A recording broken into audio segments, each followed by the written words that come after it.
Welcome to 95 news. ప్రతిక్షణం ప్రజాక్షేమం కోసం bulletin ముందుగా హెడ్లైన్స్ చూద్దాం. తెలంగాణలో ప్రజలకు ఇచ్చిన ప్రతి హామీని నెరవేరుస్తాం. కర్ణాటకలో ఇచ్చిన హామీలన్నీ నెరవేర్చామన్న డీకే శివకుమార్.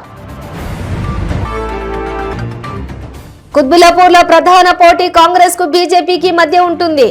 నామినేషన్ దాఖలు చేసిన బీజేపీ అభ్యర్థి కూనా Srisailam Goud.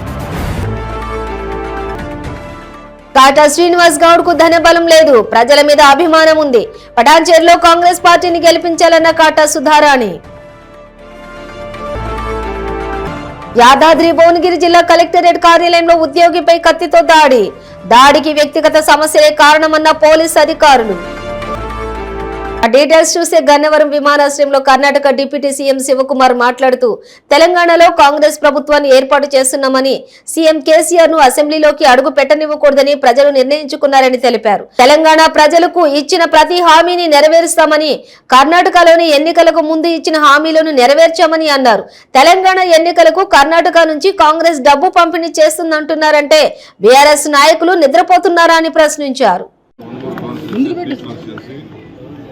The entire Telangana is looking for a change.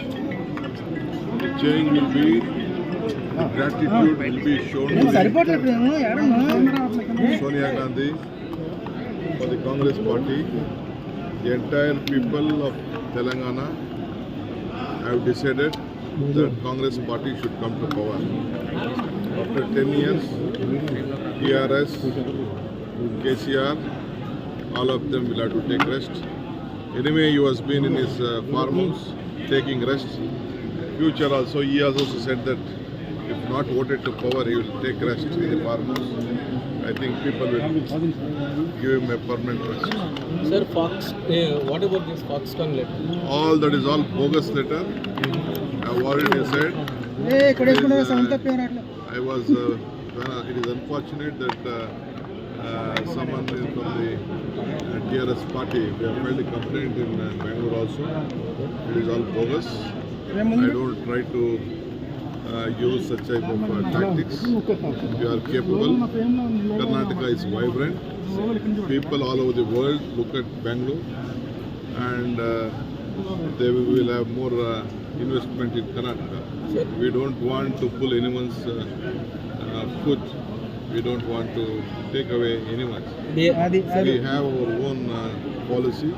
We have our own human resources. We have a good climate. We have a good political strong government. People across the world are ready to invest in Karnataka. Sir, BRS is alleging that you are sending money from Karnataka to Telangana for elections. Oh my God, good. I know that BRS is not sleeping every day without remembering me and the Congress leaders. He is not getting sleep. I'm very happy. What happened to those 5 guarantees in Karnataka? We have implemented all the guarantees. We are going to implement on 9th year. Whatever the guarantees we have given here, on 9th we are going to form a government. There will be a cabinet meeting on 9th. On 9th we are going to implement those guarantees. Sir, as heard, there is a quarrel for CM seat in Karnataka. There may be a quarrel here. There is no quarrel there. No, nothing is going. గాజుల రామారంలోని చిత్తారమ్మ దేవాలయంలో ప్రత్యేక పూజలు చేసి వేల మంది కార్యకర్తల నడుమ భారీ ర్యాలీగా బయలుదేరి కుత్బుల్లాపూర్ బీజేపీ అభ్యర్థిగా నామినేషన్ దాఖలు చేశారు కూనా శ్రీశైలం గౌడ్. నామినేషన్ అనంతరం ఆయన మాట్లాడుతూ గత 30 సంవత్సరాలుగా కుత్బుల్లాపూర్ ప్రజలతోటి మమేకమై రాజకీయ జీవితం గడుపుతున్నానని అన్నారు. ప్రజల కష్టాల్లో ప్రతినిత్యం తోడుగా ఉండటం వల్లనే ఈ రోజు నామినేషన్ ప్రక్రియలో వేల మంది స్వచ్ఛందంగా పాల్గొన్నారని తెలిపారు. కుత్బుల్లాపూర్ లో ప్రధాన పోటీ కాంగ్రెస్ కు బీజేపీకి మధ్య ఉంటుందన్నారు. ఇక బీఆర్ఎస్ పార్టీ నాయకులు చేసిన అవినీతి వల్ల ఈ రోజు ప్రజలు ఓటు వేసే ప్రసక్తి లేదని, బీఆర్ఎస్ పార్టీ నాయకులు ఎన్నికల్లో ఆశలు వదులుకోవాలని ఆయన ఎద్దేవా చేశారు. భారతీయ జనతా పార్టీ అభ్యర్థిగా మరి ఈ రోజు నామినేషన్ వేయడం జరిగింది. నామినేషన్ కు గాజుల రామారం కాడికి బయలుదేరితే మరి చిత్తారమ్మ టెంపుల్ దగ్గర అమ్మవారికి పూజలు చేసేటప్పుడు కుత్బుల్లాపూర్ కాన్స్టిట్యూన్సీ ప్రజానికము, భారతీయ జనతా పార్టీ నాయకులు, వెల్ఫేర్ అసోసియేషన్ అధ్యక్షులు, నా అక్క చెల్లెళ్ళు, అన్నదమ్ములు, అదేవిధంగా జనసేన పార్టీ నాయకులు, కార్యకర్తలు, పవన్ స్టార్ అభిమానులందరూ కూడా మరి యొక్క ర్యాలీలో పాల్గొని నన్ను ఆశీర్వదించి మరి మున్సిపల్ ఆఫీసులో నామినేషన్ దాఖలు చేయడం జరిగింది. మరి కుత్బుల్లాపూర్ కాన్స్టిట్యూన్సీ ప్రజలకు నేను అప్పీల్ చేసుకుంటా ఉన్నా. 3 పార్టీలు పోటీ పడుతున్నాయి. ఒక పార్టీ బీఆర్ఎస్ పార్టీ అభ్యర్థి చేసింది ఏమీ లేదు. ఎమ్మెల్యేగా 2 సార్లు ఉండి మీరు ఆలోచన చేయండి. ఒక పెన్షన్ ఇప్పేలే, ఒక రేషన్ కార్డు ఇప్పేలే, ఒక డబుల్ బెడ్రూమ్ ఇప్పేలే. గతంలో నేను 25,000 ఇల్లు ఇప్పించిన, 10,000 పట్టాలు ఇప్పించిన, 60 రేషన్ షాపులు, 200 అంగన్వాడీ టీచర్లు, 190 అంగన్వాడీ ఆయాలు, 45,000 రేషన్ కార్డులు ఇప్పించిన ఘనత మరి నాది అని చెప్పి ఒకసారి గుర్తు చేస్తూ, మరి అదేవిధంగా కాంగ్రెస్ అభ్యర్థి గతంలో 14లో టీఆర్ఎస్కి నిలబడి 14 to 23 ఎక్కడ కూడా కనిపించకుండా మళ్ళీ ఇప్పుడు కాంగ్రెస్ అభ్యర్థికి వచ్చి నన్ను ఓడగొడితే నేను వ్యవసాయ క్షేత్రానికి పోతా అంటున్నాడు. కాంగ్రెస్ అభ్యర్థి పరిస్థితి ఎన్నికలు రిజల్ట్ రాకముందే డిసైడ్ అయిపోయింది. నేను ఓడిపోతున్నా, వ్యవసాయ క్షేత్రానికి పోతున్నా చెప్తున్నాను.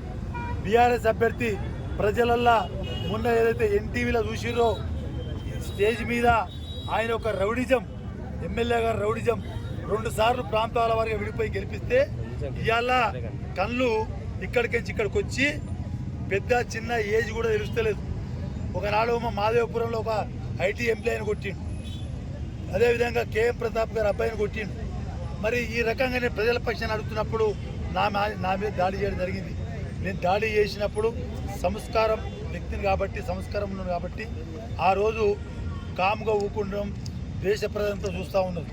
ఎందుకంటే మాజీ ఎమ్మెల్యేగా నేను ఇష్యూలు లేవనెత్తే దానికి సమాధానం చెప్పే చేతగాక పటాన్చెరు నియోజకవర్గంలోని ఈసారి కాటా శ్రీనివాస్ గౌడ్ భారీ మెజారిటీతో గెలుస్తారని, పటాన్చెరు ప్రజల కష్టాలు దూరం చేస్తామని కాటా శ్రీనివాస్ గౌడ్ సతీమణి కాటా సుధారాణి అన్నారు. సమయం తక్కువ ఉన్నందువల్ల అందరినీ కలవడం కుదరడం లేదని, ప్రజలంతా ఆలోచించి కాంగ్రెస్ పార్టీ కోటేసి గెలిపించాలని ఆమె అన్నారు. కాటా శ్రీనివాస్ గౌడ్ కు ధనబలం లేదని, ప్రజల మీద ప్రేమ ఉందని, ప్రజల కష్టాలు తెలిసిన మనిషి అని ఆమె అన్నారు. చాలా సంతోషాన్ని ఇస్తుంది. అదే రకంగా మరి వాళ్ళు స్వచ్ఛందంగా వచ్చారు ఒక 30,000 మంది. వాళ్ళకి మీరేమంటారు? స్వచ్ఛందం కంప్లీట్గా నేను అదే కాటా శ్రీనివాస్ గౌడ్ అనే వ్యక్తి ప్రతి ఒక్కరు గుండెల్లో ఉన్నారు అనే నా నమ్మకాన్ని ఇంకా బలోపేతం చేసిండ్రు. ఆ నమ్మకంతో ఇంకా ముందుకెళ్తున్నాం. సమయం తక్కువ ఉండడం వల్ల అందరినీ కలవలేకపోతున్నాము, కానీ ఎంతవరకు వీలైనంత వరకు అందరినీ కలుస్తాము. కలుసుకుంటూ వాళ్ళ యొక్క ఆశీర్వాదము, బ్లెస్సింగ్స్ తీసుకోవడానికి ప్రయత్నిస్తాం. అధిష్టానం కూడా ఒకటి, కాంగ్రెస్ పార్టీ అంటే నమ్ముకున్న వాడికి, ప్రజలకి ఎప్పుడు నమ్మకాన్ని వమ్ము చేయదు అనే చరిత్ర ఉన్నది అనేది మళ్ళొక్కసారి ప్రజలందరికీ నమ్మకాన్ని కల్పించడానికి, చిన్నగా జరిగినా కానీ నమ్మకం కల్పించడానికి ఇది ఒక మంచి ఉదాహరణ అనిపిస్తుంది. కాబట్టి ప్రజలకు కూడా పథకాల విషయంలో కావచ్చు, ఏ విషయంలో కావచ్చు, కాంగ్రెస్ తీసుకొచ్చింది మీ ముందుకు తీసుకురావడానికి ఖచ్చితంగా మన ప్రభుత్వంలో వచ్చిన తర్వాత మీ ముందుకి కాటా శ్రీనివాస్ గౌడ్ తీసుకొస్తాడని చెప్తున్నాను. కానీ ఇప్పుడు మీ ముందుకు రాలేకపోతున్నాం కాబట్టి మీ బ్లెస్సింగ్స్ ఉండాలి. ప్రతి ఒక్కరికి నేను అడిగేది, రిక్వెస్ట్ చేసేది, 2 సార్లు అక్కడ అవకాశం ఇచ్చారు. ఇక్కడ ఒకసారి కాటా శ్రీనివాస్ గౌడ్ ప్రతి గుండెకి తెలుసు, ప్రతి వ్యక్తికి తెలుసు కాటా శ్రీనివాస్ గౌడ్ అంటే ఏంటో. కాబట్టి మీరు కొంచెం ఆలోచించండి. వాళ్ళ దగ్గర ఉన్న ఆయుధం డబ్బు, కాటా శ్రీనివాస్ గౌడ్ దగ్గర ఉన్నది ప్రేమ, సేవ చేయాలనే తత్వం. కాబట్టి మీరు అన్నీ ఒకసారి తెలుసుకోండి, వ్యక్తుల గురించి కూడా తెలుసుకోండి. ఒక్కసారి అవకాశం ఇస్తారని చెప్పేసి మన ఛానల్స్ ద్వారా మేము అందరినీ కోరుకుంటున్నాం. కార్యకర్తలకు కూడా మీకు ప్రతి ఒక్క కార్యకర్తకు కూడా నేను ఇక్కడ నుంచి నేను పిలుపునిస్తున్నాను. మనం ఎలా అయితే టికెట్ కోసం రోడ్ ఎక్కినామో, అధిష్టానం మనకి ఇస్తుంది అని తెలిసినా కానీ ఎక్కడొక్కడ ఒక మూలాన భయం వేసింది కాబట్టి రోడ్ ఎక్కి ఎలా కొట్లాడి తెచ్చుకున్నామో అట్లనే ప్రతి ఒక్కరు మన మీద ఇప్పుడు ఫోకస్, 2 స్టేట్లలో ఉన్న వాళ్ళందరూ మన మీదే ఫోకస్లో ఉన్నారు. కాబట్టి అంతే విజయంతో మనం టికెట్ని తెచ్చుకున్నంత గొప్ప విజయంతో ఓట్లు చేయించుకుంటూ ఘన విజయంతో మనము పటాన్చెరులో కాంగ్రెస్ జెండా ఎగరేయాలని చెప్పేసి నేను ఈ సమాముఖంగా కోరుకుంటున్నాను. అందరూ ఓట్లేసి సీనాన్ని భారీ మెజార్టీతో గెలిపిస్తారని చెప్పేసి నేను మనస్ఫూర్తిగా కోరుకుంటున్నాను. యాదాద్రి భువనగిరి జిల్లా కలెక్టరేట్ కార్యాలయంలో కత్తిదాడి ఘటన స్థానికంగా కలకలం రేపింది. అగ్రికల్చర్ ఆఫీసులో పనిచేస్తున్న 2 ఉద్యోగుల మధ్య ఘర్షణ కారణంగా ఈ దాడి జరిగిందని చెబుతున్నారు. మనోజ్ అనే ఉద్యోగిపై మరో మహిళా ఉద్యోగి కత్తితో దాడి చేసింది. ఈ ఘర్షణలో గాయపడిన మనోజ్ ను తోటి ఉద్యోగులు జిల్లా ఆసుపత్రికి తరలించారు. ఆత్మరక్షణ కోసమే దాడి చేయాల్సి వచ్చిందని సదరు మహిళా ఉద్యోగి తెలిపారు. సమాచారం అందుకున్న పోలీసులు సంఘటనా స్థలానికి చేరుకుని కేసు నమోదు చేసి దర్యాప్తు చేస్తున్నారు.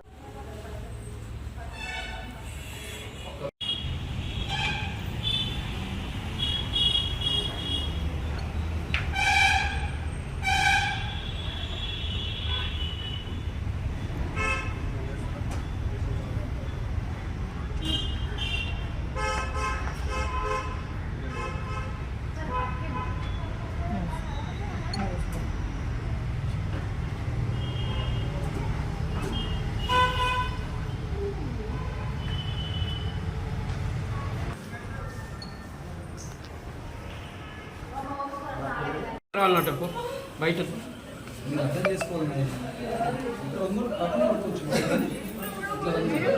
దొంగతుర్తి నియోజకవర్గం కాంగ్రెస్ అభ్యర్థిగా మందుల సామిల్ నామినేషన్ దాఖలు చేశారు. ఈ నియోజకవర్గంలోని కాంగ్రెస్ పార్టీ కార్యకర్తలు నామినేషన్ కార్యక్రమానికి హాజరై తమ మద్దతు తెలిపారు.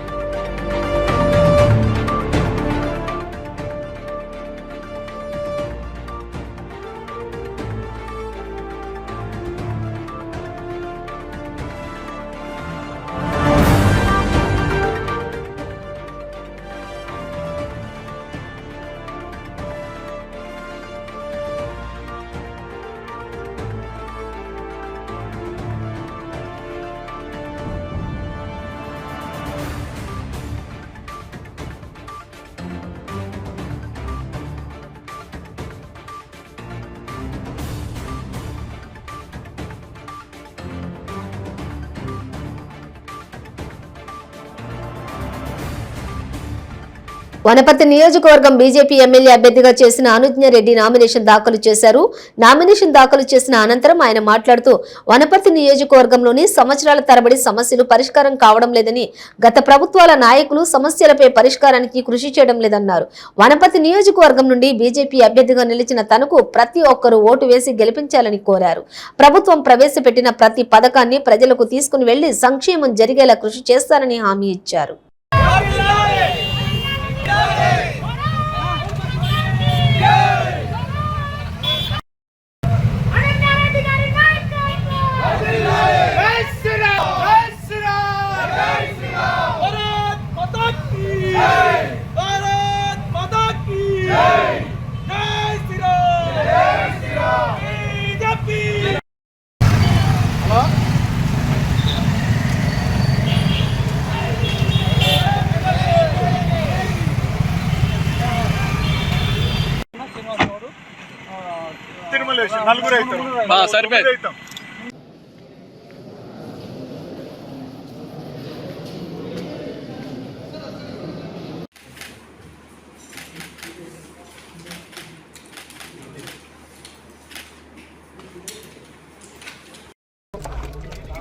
భారతీయ జనతా పార్టీ నాయకులకు, కార్యకర్త సోదరులకు, మీడియా మిత్రులకు, ఇక్కడికి విచ్చేసిన అశేష ప్రజానికానికి అందరికీ కూడా నా నమస్కారం తెలియజేసుకుంటున్నాను.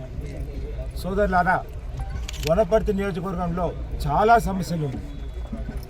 మరి గత 10 సంవత్సరాల నుంచి ఇక్కడ రాజ్యం వెళ్తున్న నాయకులు ఎవరు కూడా వనపర్తికి అభివృద్ధికి ఏ మాత్రం కూడా సహకరించడం లేదు. భారతీయ జనతా పార్టీ ఆధ్వర్యంలో వనపర్తి పట్టణానికి మరియు వనపర్తి నియోజకవర్గానికి రైళ్లను తీసుకొస్తాం. మరియు ఇక్కడ కంపెనీలు ఎస్టాబ్లిష్ చేసి ఇక్కడ ఉన్న చైతన్యవంతమైన చదువుకున్న యువతకు అందరికీ కూడా ఉద్యోగ ఉపాధి అవకాశాలు భారతీయ జనతా పార్టీ ఆధ్వర్యంలో తీసుకొస్తామని వనపర్తి పట్టణ ప్రజలకు, వనపర్తి నియోజకవర్గ ప్రజలకు అందరికీ కూడా మా భారతీయ జనతా పార్టీ తరఫున మేము హామీ ఇస్తూ ఉన్నాం. మీరందరూ ఒక్కసారి మా యందు విశ్వాసం ఉంచి మా భారతీయ జనతా పార్టీ ఒక్క అవకాశం ఇవ్వవలసిందిగా వనపర్తి నియోజకవర్గ ప్రజలకు అందరికీ కూడా విజ్ఞప్తి చేస్తూ, ఈసారి జరగబోయే ఎన్నికల్లో 30 తారీఖు నాడు కమలం పువ్వు గుర్తుకు మీరందరూ ఓటేసి ఆశీర్వదించవలసిందిగా అందరినీ కూడా కోరుతా ఉన్నాను. భారత్ మాతాకి జై. వరంగల్ జిల్లా వర్ధన్నపేట మండలం నల్లబెల్లిలోని ఎన్నికల ప్రచారంలో అపశృతి దొర్లింది.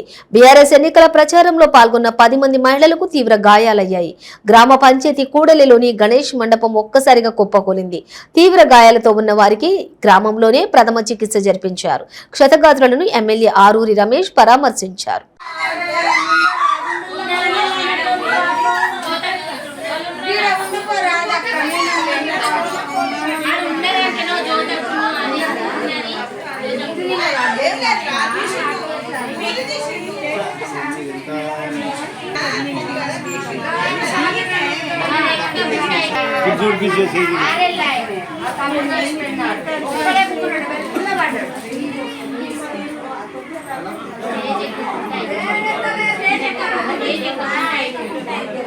ఆర్మూర్ నియోజకవర్గంలో బీఆర్ఎస్ అభ్యర్థి జీవన్ రెడ్డి, కాంగ్రెస్ అభ్యర్థి వినయ్ రెడ్డి ఇద్దరు బిజినెస్ పార్ట్నర్లని కాంగ్రెస్ కోర్టు వేసినా టీఆర్ఎస్ కేసిన ఒకటేనని బీజేపీ నాయకులు ఆరోపణలు చేయడం తెలిసిందే. శుక్రవారం వినయ్ రెడ్డి ఆర్మూరు పట్టణంలో గల నవనాథ సిద్ధేశ్వర ఆలయానికి తడిబట్టలతోటి స్నానం చేసి గుట్టపైకి పాదయాత్ర చేస్తూ నవనాథ సిద్ధేశ్వర లింగంపై ప్రమాణం చేసి జీవన్ రెడ్డికి నాకు ఎలాంటి బిజినెస్ సంబంధాలు లేవని అన్నారు.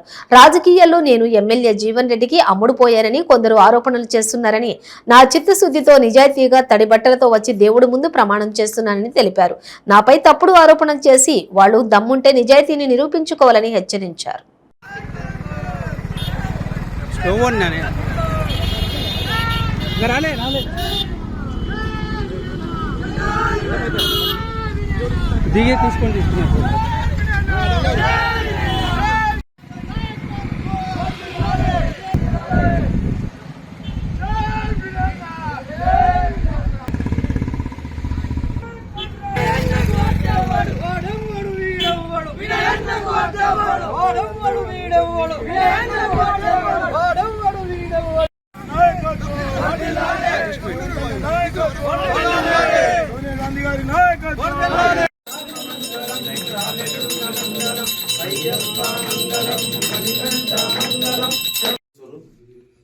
ఆ బీజేపీ కార్యకర్తలకు కూడా చెప్తున్నా, ట్రోల్ చేసేటప్పుడు వినయ్ రెడ్డి ఏందో తెలుసుకోండి.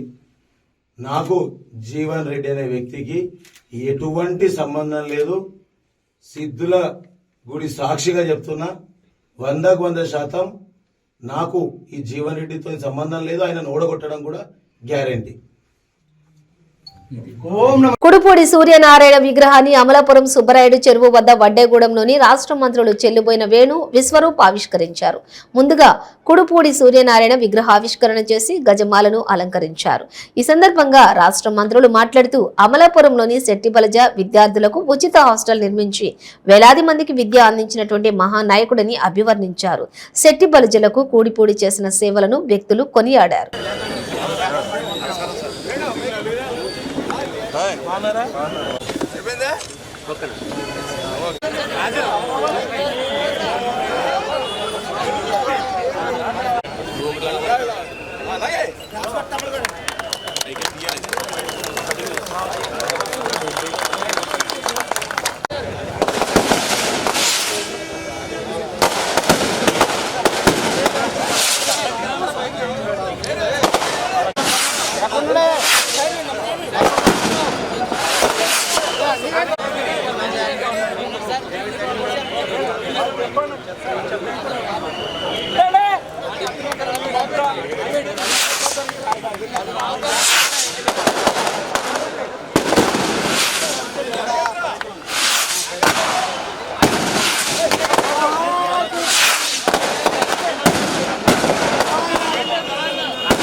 క్యాండిడేట్లు అప్పారావు గారు అవ్వకపోతే అక్కడ రాజకీయాల్లోకి రారు. ఇప్పుడు మా ప్రాంతం రాజకీయాల్లో ఎవరు ట్రై చేయరు కదా, అక్కడ మనకు అవుతుంటారు. అట్లాగా ప్రయత్నం అనేటువంటిది గొప్పది. అది చేసినటువంటి నాయకులందరూ మనకి కూడా స్ఫూర్తిదాతలని సందర్భంగా మనవి చేసుకుంటూ ఈ అవకాశం నాకు ఇచ్చినటువంటి మిత్రుడు కుర్పూడి సూర్యనారాయణరావు గారికి ప్రత్యేకమైనటువంటి ధన్యవాదాలు తెలియజేస్తూ, శాసనసభ్యుడిగా మంత్రిగా మనతో మమేకమై మన బిడ్డగా ఉన్నటువంటి విశ్వరూప్ గారు కొంత నా ఆలస్యం అయితే అన్నాను, కంగారు పెట్టేస్తున్నాను. నేను 5:30 అన్నాను, కరెక్ట్గా 5:30కి వచ్చాను. అందులో 5:30 అని చెప్పారు. వారితో కలిసిమెలిసి ఉన్నటువంటి వారు మనవల్ని కొడుకుల్ని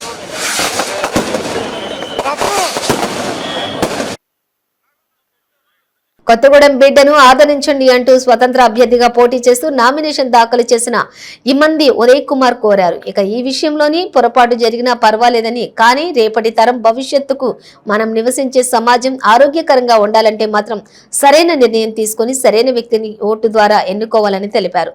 అధికారం లేకుండానే తన వంతు తోటి వారికి సాయం చేశాను, అధికారం ఉంటే ఇంకా ఇలాంటివి మరెన్నో సేవా కార్యక్రమాలు చేస్తానని తెలిపారు ఉదయ్ కుమార్.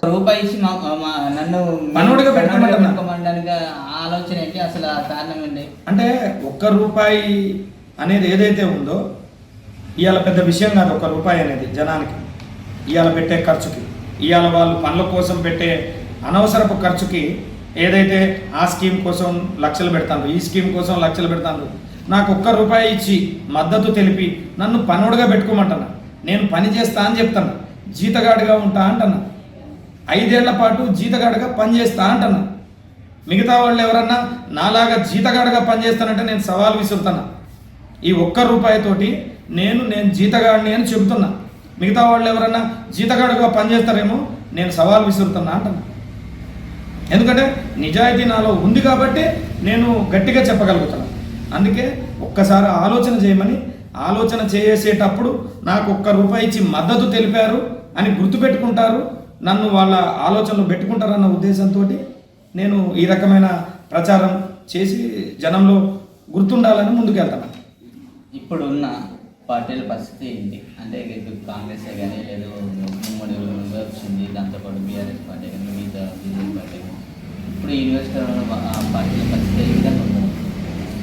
అంటే మిగతా పార్టీల గురించి మాట్లాడేంత పెద్దోడిని కాదు, నాకంత అనుభవం లేదు. కానీ జర్నలిస్టుగా ఏ రాజకీయ పార్టీ ఏ మేరకు హామీలు ఇస్తుంది, ఇచ్చిన హామీలు ఏ మేరకు అమలు చేస్తారు, ప్రజలు ఏ ఇబ్బందుల్లో ఉన్నారు, ప్రజలు ఏం ఆశిస్తారు, ఆశించింది ఏం జరగట్లేదు, ఇవన్నీ అంశాలు నాకు జర్నలిస్ట్గా ఉన్నాను కాబట్టి నాకు వాటి పట్ల ఒక అవగాహన ఉంది. కాబట్టి వాటి గురించి నేను మాట్లాడను, పక్కకు పెట్టాను. కానీ నేనేం చేస్తాను అనేది మాత్రం చెప్పగలుగుతాను. అంటే యువతకి పెద్ద ఎత్తున ఇక్కడ ఉపాధి కల్పించవచ్చు. అంటే ఇప్పుడు మేము ఎందుకు అడగము అంటే, మొన్నటి దాకా కూడా ఒక విధంగా ఉన్నది, నిన్న మారిపోయింది, రేపు మళ్ళీ ఇంకో విధంగా మారడానికి సిద్ధంగా కనబడుతుంది. అంటే ఇక్కడ ఏం జరగబోతుంది, ఏ విధంగా ఉన్నది అనేది మీ ఆలోచన? అది ఎట్లన్నా ఉండనియండి, కొత్తగూడెం ప్రజలైతే మాత్రం తప్పకుండా సరికొత్త తీర్పునివ్వడానికి సిద్ధంగా ఉన్నారని నేను నమ్ముతున్నాను. ఎందుకంటే నేను వెళ్ళిన ప్రతి చోట అంత మంచి స్పందన వస్తుంది. ఎవరు ఇప్పటికి అందరినీ చూసినాం. అంటే ఇప్పుడు ఎవరైతే బరిలో నిలబడ్డారో, నాకన్నా ముందు వరుసలో ఉన్నారో, అధికార పార్టీ, ప్రతిపక్ష పార్టీ, సపోర్టింగ్ పార్టీ, జాతీయ పార్టీ, ఇట్లా అందరూ ఎవరెవరైతే ఉన్నారో, నాకన్నా ముందు వరుసలో ఉన్నారో, వీళ్ళందరినీ కొత్తగూడెం ప్రజలు చూసే ఉన్నారు. కొత్తగా చూడాల్సింది నన్నే. కాబట్టి ఒక్కసారి నన్ను కూడా చూడమని, నాకు కూడా అవకాశం కల్పించమని, అంటే వాళ్ళందరికీ ఇచ్చింది కాబట్టి నాకు ఏమని అనట్లే. నా బ్యాక్గ్రౌండ్ మీరు ఇందాక అడిగినట్టు నాకేం పెద్ద బ్యాక్గ్రౌండ్ లేదు. నా బ్యాక్గ్రౌండ్ అంతా ఏంటంటే మంచితనం, సర్వీస్తో ఎక్కడ అవసరం ఉన్నా కానీ స్పందించడం, నిజాయితీగా పనిచేస్తాననడం, నిజాయితీగా ప్రశ్నిస్తాననడం, నిజాయితీగా ప్రతి దాన్ని, అంటే ఎవరికి ఇబ్బంది కలిగిన ప్రతి విషయాన్ని కూడా ప్రశ్నించడం, నన్ను గుర్తించమని ఒక అవకాశాన్ని కోరుతున్నా అంతే.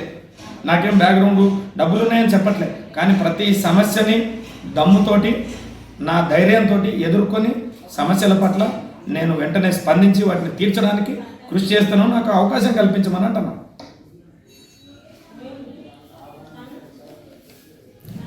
ఇప్పుడు కొత్తగూడెం నియోజకవర్గం నుంచి స్వతంత్ర అభ్యర్థి ఉదయ్ కుమార్ గారితో ఇప్పటి వరకు చర్చించాము. ఇక్కడున్న ప్రధాన సమస్యలపైన కానీ లేదు అంటే ఇక్కడ రేపు జరగబోయే పరిణామాలపైన కానీ తను ఇక్కడున్న ప్రజలకు ఇప్పటిదాకా ఎవరైతే రాజకీయం నుంచి గత దశాబ్దాలుగా ఉన్న ఎమ్మెల్యేలే కానీ మినిస్టర్లే కానీ ఉన్నారు, వాళ్ళు కూడా ఇక్కడున్న ప్రజలను పట్టించుకోలేని పరిస్థితిలో ఉంది. కాబట్టి ఇప్పుడు వారి కాకుండా ఇంకా కొత్త తరానికి ఒక అవకాశం ఇస్తే బాగుంటుందని ప్రజలను కోరుతూ ప్రజల మధ్యలోకి వచ్చారు. ఇప్పుడు తను చెప్తున్నారు, నేను ప్రజల దగ్గరికి పోతే నేను ప్రజల నుండి వచ్చిన వారిని, ఎందుకంటే వాళ్ళ నష్టము అన్నిట్లలో కూడా నేను పడ్డ కష్ట నష్టము అన్నింటినీ కూడా నాకు దృష్టిలో ఉన్నాయి. కాబట్టి ఎదుటివారి బాధ అనేది నాకు తెలుసు. కాబట్టి వాళ్ళ మధ్యలో నుంచి వచ్చిన నేను నాకు ఒక అవకాశం ఇచ్చి చూడండి, ఇప్పుడున్న నియోజకవర్గ పరిస్థితుల్లో కానీ ఏ విధంగా ఉంటాయో రేపు జరిగే ఏ విధంగా ఉంటాయో దాన్ని దృష్టిలో పెట్టుకొని మాకు ఒక అవకాశం అనేది తను కోరుతున్నారు. అదేవిధంగా ఇప్పుడు రేపు జరగబోయే ఎన్నికల్లో వారికి గెలుపు కోరుతూ ప్రజలు వారితో పాటు మన 95 బులెటిన్ ముగించే ముందు హెడ్లైన్స్ మరోసారి. తెలంగాణలో ప్రజలకు ఇచ్చిన ప్రతి హామీని నెరవేరుస్తాం, కర్ణాటకలో ఇచ్చిన హామీలన్నీ నెరవేర్చామన్న డీకే శివకుమార్. కుత్బుల్లాపూర్లో ప్రధాన పోటీ కాంగ్రెస్ కు బీజేపీకి మధ్య ఉంటుంది, నామినేషన్ దాఖలు చేసిన బీజేపీ అభ్యర్థి కూనా శ్రీశైలం గౌడ్. కాటా శ్రీనివాస్ గౌడ్ కు ధనబలం లేదు, ప్రజల మీద అభిమానం ఉంది, పటాన్చేరులో కాంగ్రెస్ పార్టీని గెలిపించాలన్న కాటా సుధారాణి. యాదాద్రి భువనగిరి జిల్లా కలెక్టరేట్ కార్యాలయంలో ఉద్యోగిపై కత్తితో దాడికి వ్యక్తిగత సమస్యలే కారణమన్న పోలీసు అధికారులు. ఇవి బులెటిన్ డీటెయిల్స్. చూస్తూనే ఉండండి 95 న్యూస్.